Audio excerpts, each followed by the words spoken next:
Hola a todos, esto es Miki Terapia y hoy vamos a hablar de adicciones, pero esta vez de opioides.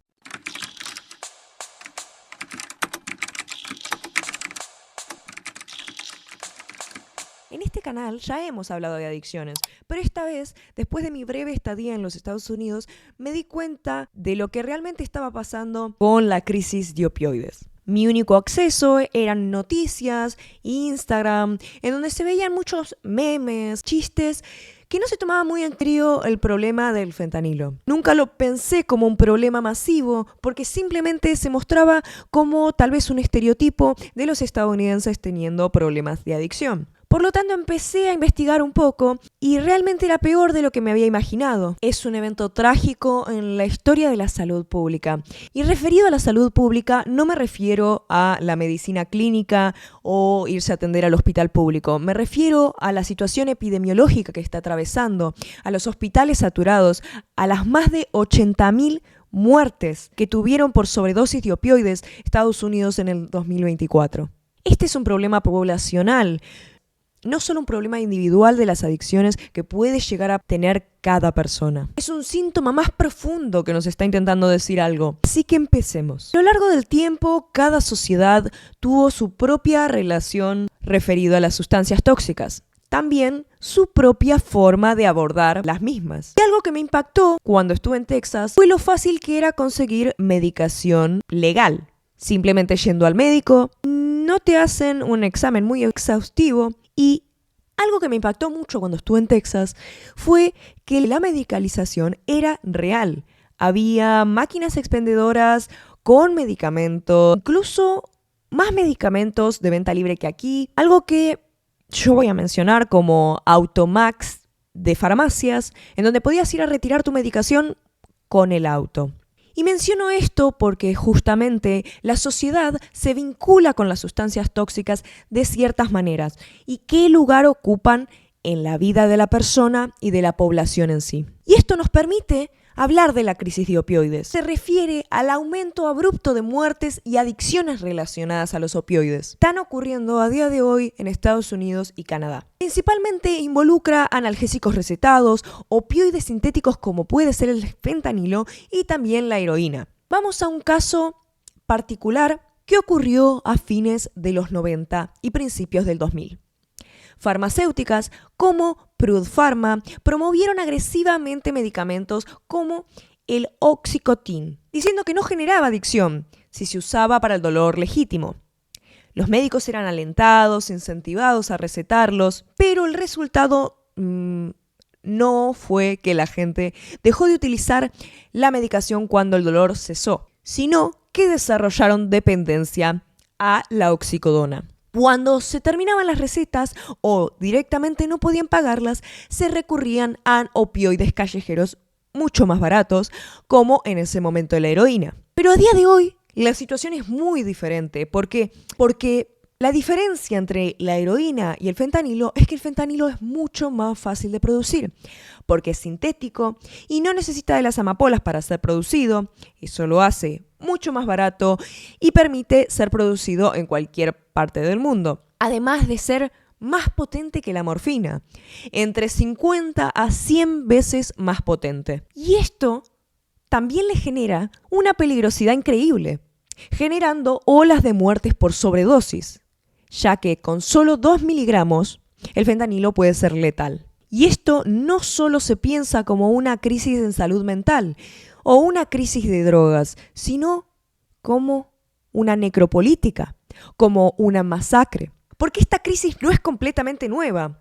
De hecho, cada época ha tenido su propia epidemia de drogas, con su propia sustancia, con su propia respuesta social y con sus propias víctimas. Historiadores como David Conrad, en su libro Force of Habit, escriben justamente cómo los gobiernos y los mercados de capital siempre han tenido un rol en promover o suprimir drogas según quien use y saque provecho de las mismas. Y esto lo podemos ver, por ejemplo, con la marihuana o en su momento con el alcohol. Todas estas sustancias fueron reguladas dependiendo quién las consumiera, mientras muchas farmacéuticas vendían medicamentos inútiles y caros, pero con amparo legal. Aquí se puede ver esta diferenciación con las drogas o las sustancias tóxicas para gente buena, ya que es legal. Y para eso voy a tomar el texto de Teresa Forcades y Villa, Los crímenes de las grandes compañías farmacéuticas. En su prólogo, ella comenta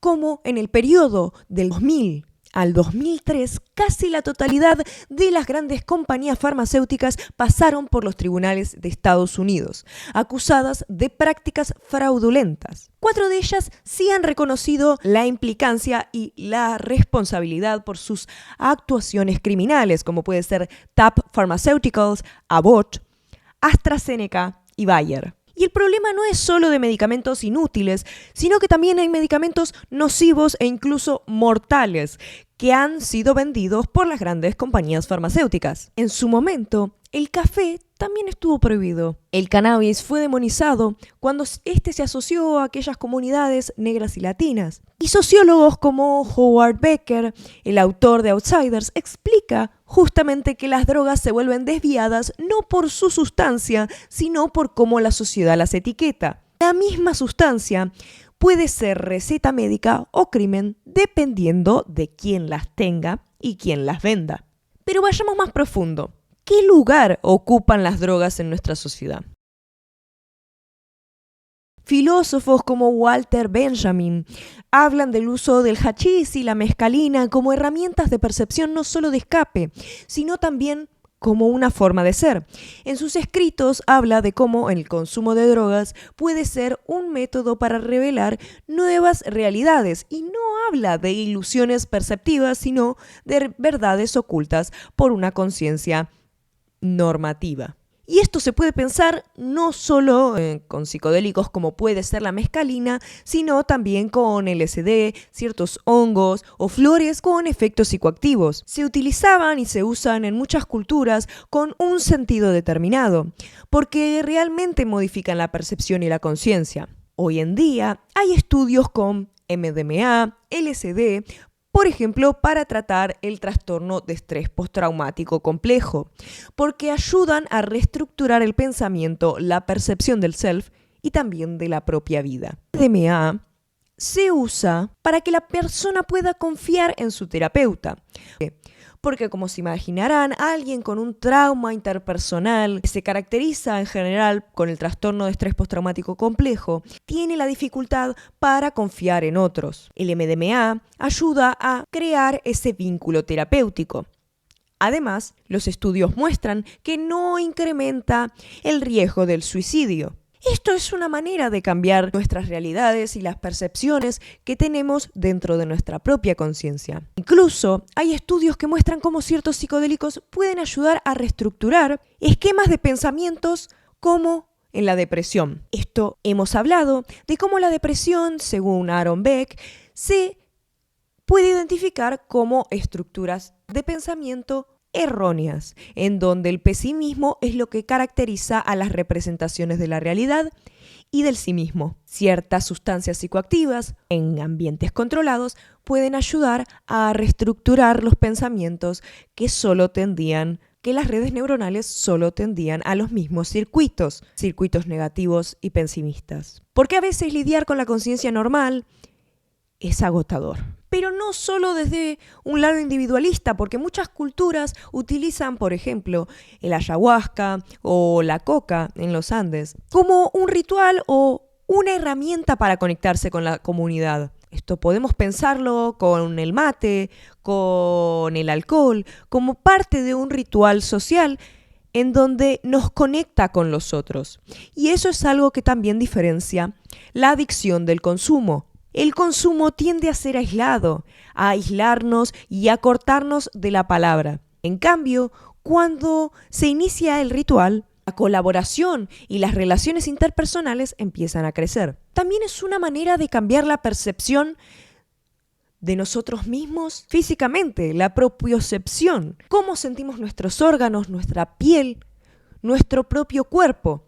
Porque muchas veces en el trastorno de estrés postraumático, el propio cuerpo puede generar asco, generando momentos de disociación del mismo. El antropólogo Michel Townsend, nos recuerda que en muchas culturas la droga es sagrada, pero hoy en día las drogas son tanto mercancía como una medicina, reflejando aquello que llevamos dentro. Un deseo de escapar de la vida aburrida y sin sentido, y no desde el sinsentido nihilista que Nietzsche puede mencionar. Y sí, voy a volver a hablar de Nietzsche. Porque mucha gente malinterpreta el nihilismo como si nada importase, pero no es eso, no es solo que el sentido no está y estamos desorientados en la vida, sino es poder tomar ese sinsentido y pensar en la libertad permite. Pero bueno, muchas drogas actualmente se utilizan más bien para manejar la productividad, el trauma o como anestesia emocional, porque tenemos que funcionar igual todo el tiempo. Tenemos que ser máquinas productivas. Si nos desviamos de la norma cognitiva y consciente, ¿cómo vamos a trabajar? Ahora, las máquinas pueden tener el trabajo creativo. Ellas pueden producir mucho más que nosotros. Tienen muchas más variables a tomar en cuenta, pues tienen todas las bases de datos en el Internet. Pero ahora sí, volviendo a la crisis de opioides, no es solo alguien que quiere desaparecer de esta vida. Muchas veces se utiliza cuando esa persona ni siquiera tiene un lugar en nuestra realidad, no tiene ni siquiera un espacio simbólico. En las instituciones se creó la figura del adicto como algo a ser rehabilitado, pero esa persona no tenía un lugar anterior. Se plantean como outsiders. Y desde el 2016, más de 500.000 personas murieron en América del Norte por sobredosis relacionadas con opioides. Y el fentanilo es responsable de la mayoría de ellos. Pero no solo la droga, porque la droga no vuela mágicamente a ser consumida por las personas, porque de algún modo llega ahí. Entonces, ¿cómo llegaron? Muchas veces las personas que consumen fentanilo no sabían que lo estaban tomando. Pensaban que estaban consumiendo Percocet, oxicodona, Xanax, benzodiazepinas, drogas de fiesta. Pero las pastillas podían estar contaminadas y las dosis eran demasiado fuertes. Y esto en Canadá también se repite. Desde 2016 y 2024 murieron más de 40.000 personas. Comunidades enteras fueron devastadas. Pueblos originarios, jóvenes, familias trabajadoras fueron las poblaciones más afectadas. Y todo esto es parte de una negligencia corporativa, políticas, no sé si fallidas, sino políticas pareciese por políticas y un colapso en la salud pública que no da abasto y no sabe en dónde ubicar a las personas. En Argentina, si bien hubo solo 34 muertes relacionadas con el fentanilo, algunas fueron por cocaína contaminada y otras por mala praxis médica. Pero hay gente que intenta revertir esta situación, como en Canadá, un grupo de madres que perdieron a sus hijos creando Moms Stop the Harm, que es una red de madres en duelo. Si bien no es solo de madres, es de parentescos de personas que han tenido seres queridos que murieron por sobredosis. Luchan por la reducción de daños, la despenalización y la dignidad de las personas, distribuyendo naloxona, que es el medicamento que revierte los efectos del fentanilo, y esto ayuda a que las personas no mueran en su consumo.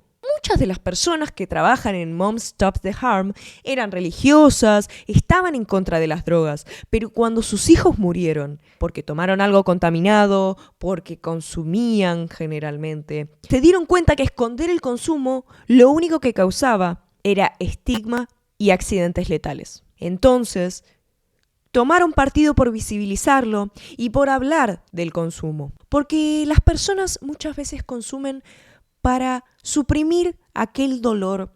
Y no solo dolor físico, sino tal vez el dolor que se tiene en el alma. Acá me pongo poeta. Estas madres transforman ese dolor en acción y cito a Sandra de Ontario, Canadá, que dice que él no era un drogadicto, sino que era su hijo, que tenía sueños, que los hacían reír. Y otra madre en Estados Unidos, anónima, comenta que su hija le escribió que estaba bien, y 30 minutos después de eso estaba muerta, porque había consumido fentanilo en lo que pensaba que era Xanax.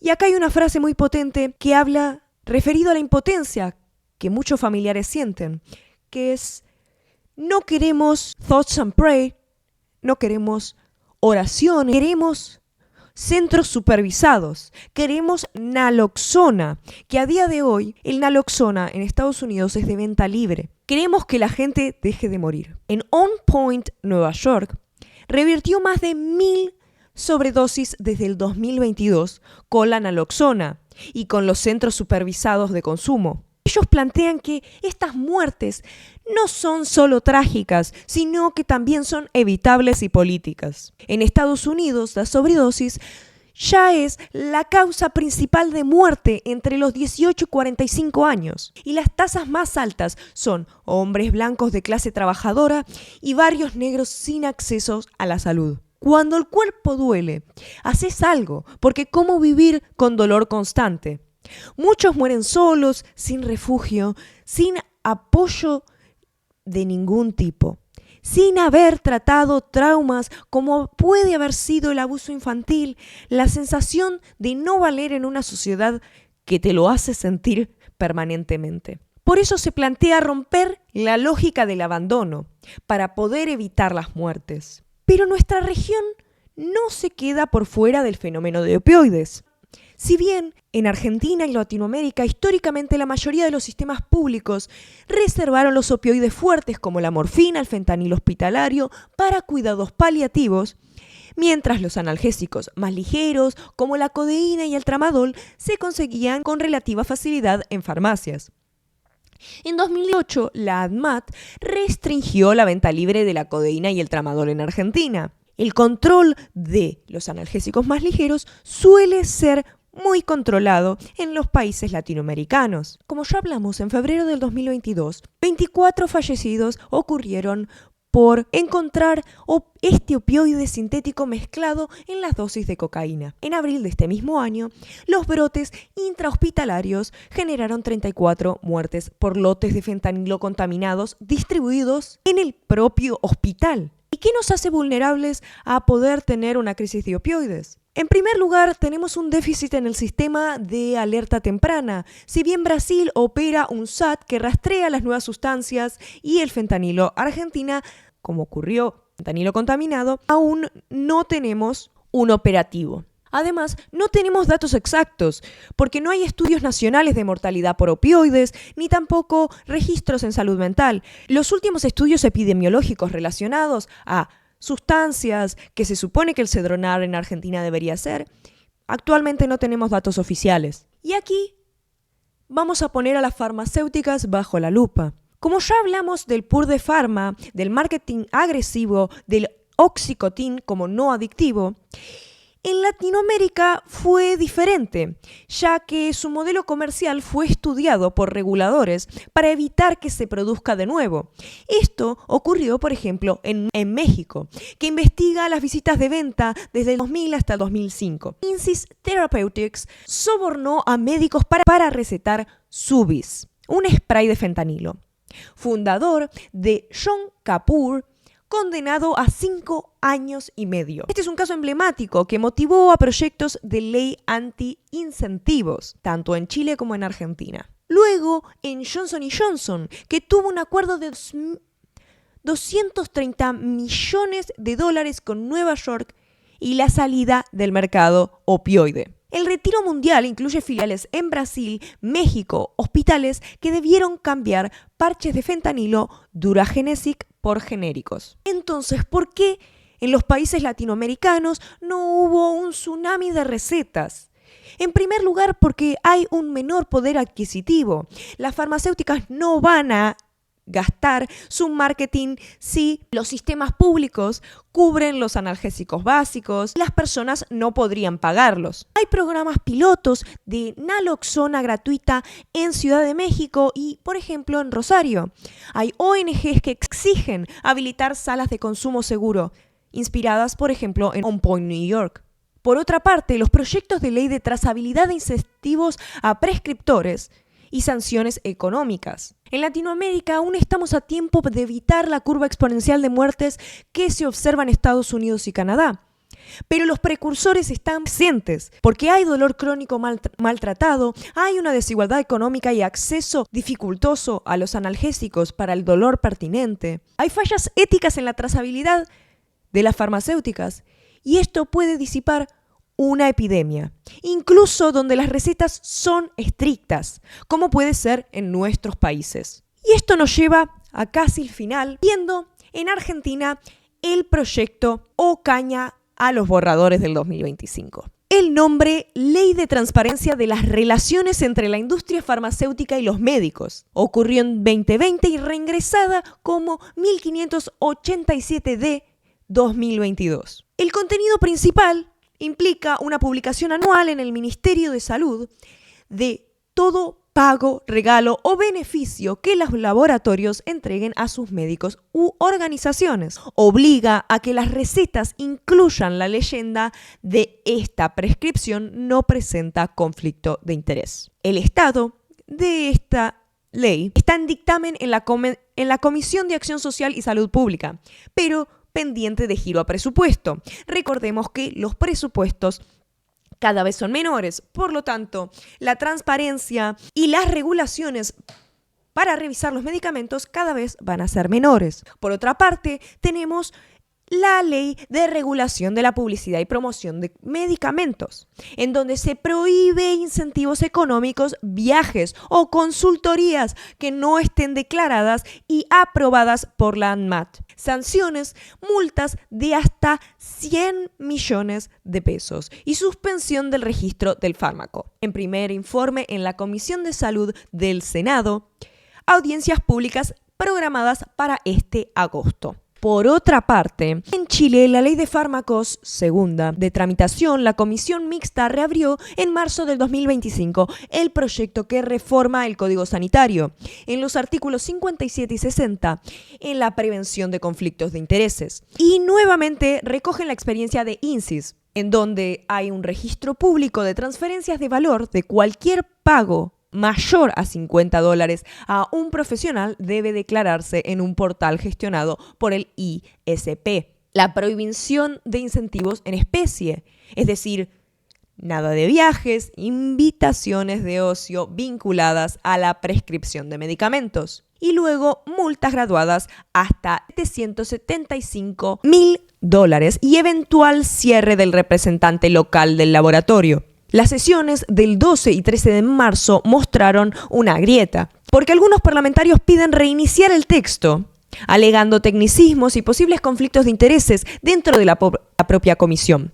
Sin embargo, el Ministerio de Salud insiste en mantener la cláusula de transparencia como núcleo de la reforma. Entonces, ¿qué nos queda luego de toda esta ruta, desde la epidemia de Estados Unidos hasta las alarmas que tenemos aquí en el sur? Que el dolor no espera. Detrás de cada cifra de sobredosis hay una historia de trauma, de dolor no tratado, de un lugar que no está para esa persona. Por otra parte, que la regulación es importante y más cuando hablamos de sustancias que pueden ser letales. Si la industria opera sin transparencia y los sistemas de salud carecen de datos en tiempo real, como ocurre, el terreno queda abandonado para grandes compañías farmacéuticas. Las leyes anti-incentivos que se discuten hoy en Argentina y Chile todavía están en un veremos qué pasa, ya que hay que aprobar las mismas con el debido presupuesto.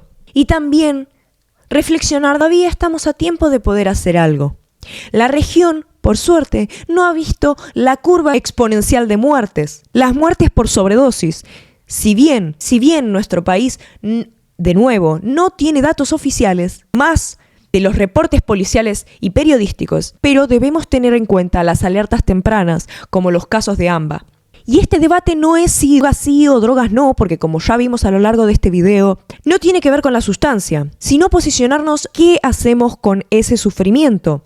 Si el dolor sigue siendo rentable, porque lo es, alguien va a intentar vender aquel remedio milagroso para lucrar, mientras la gente sufre y muere. Y creo que el llamado es exigir evidencia, es exigir ética médica y empatía por los demás. Así que compartí este video y deja en los comentarios cómo es tu experiencia con el sistema de salud, el acceso a analgésicos.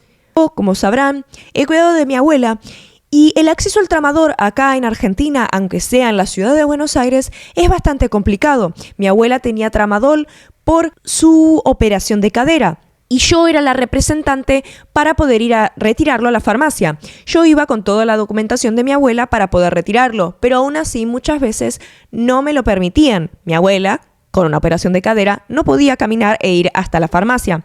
Luego, llamando al médico, me permitieron retirarlo, pero sí es cierto que hay muchas trabas, incluso para analgésicos como el tramadol. Así que suscríbete si te interesa aprender un poco más de todo referido a la salud mental, si te interesa saber un poco más de todo. Y por otra parte, voy a dejar en la descripción líneas de ayuda, ONGs y guías de naloxona para que puedan informarse y tener acceso a los datos directos.